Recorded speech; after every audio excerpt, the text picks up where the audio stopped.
बीते दिनों सदन में महाकुंभ की चर्चा उस समय जोर पकड़ गई जब योगी आदित्यनाथ ने महाकुंभ में एक नाविक परिवार का जिक्र किया और बताया कि 45 दिनों में कैसे 30 करोड़ की कमाई इस नाविक परिवार ने की है। दरअसल उस नाविक परिवार में एक नाम सबसे ज्यादा तेज उभर कर सामने आया था और वो नाम था पिंटू महारा का। लेकिन अब सदन से महाकुंभ को लेकर उठी इस बात पर संपूर्ण विपक्ष एकता के साथ क्यों बीजेपी सरकार पर हमलावर हो गया है? आखिर पिंटू महारा पर अब सभी विपक्षी एक साथ क्यों उंगलियां उठा रहे हैं और योगी आदित्यनाथ की मजबूत अर्थव्यवस्था के बयान पर विपक्ष को क्यों एक मजबूत हमला करने का भरपूर मौका मिल गया है? ये कुछ ऐसे सवाल हैं जिनका जवाब अपनी आज की इस रिपोर्ट में हम आपको दिखाएंगे भी और बताएंगे भी। दरअसल 45 दिनों में 30 करोड़ की कमाई करने वाले पिंटू महारा को लेकर अब राजनीति भी उत्तर प्रदेश में गर्मा गई है।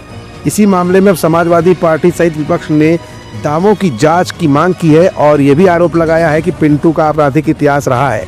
सपा प्रमुख अखिलेश यादव ने सोशल मीडिया प्लेटफॉर्म एक्स पर इस बारे में पोस्ट किया है। अखिलेश ने अपनी पोस्ट में कहा कि इस समाचार की सच्चाई की पड़ताल हो। अगर सच में एक परिवार ने महाकुंभ में अकेले 30 करोड़ रुपए कमाए हैं तो जीएसटी कितना मिला ये भी तो बताए। पाताल खोजी पहले पता कर लिया करे फिर महिमा मंडन किया करे। पूर्व मुख्यमंत्री ने कहा कि पहले ठग से एमओयू कर लिया, अब नामजद के नाम की सदन में बंद आंखों से तारीफ कर दी, अब तो आंखें खोले। इन्हीं सब वजहों से ही भाजपा सरकार में अपराधियों के हौसले बुलंद हैं। अखिलेश ने एक समाचार भी साझा किया जिसमें आरोप लगाया गया कि महारा का आपराधिक इतिहास रहा है। उधर अखिलेश सरकार पर बरस रहे थे तो इधर कांग्रेस ने भी मौका नहीं छोड़ा। कांग्रेस के प्रमुख अजय राय ने भी सवाल उठाया कि 45 दिनों के महाकुंभ के दौरान श्रद्धालुओं को लाने ले जाने से एक परिवार इतनी संपत्ति कैसे जुटा सकता है।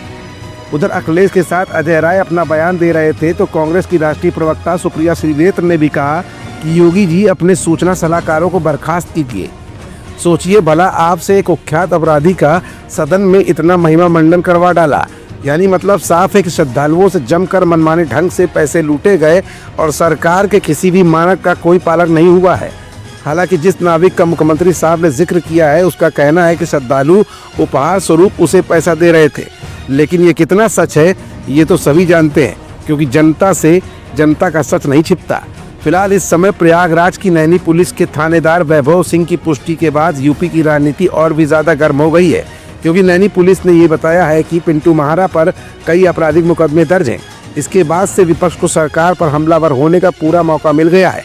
अब देखना यह है कि सरकार अपने बचाव में विपक्ष को किस तरह से जवाब कब और कैसे देती है।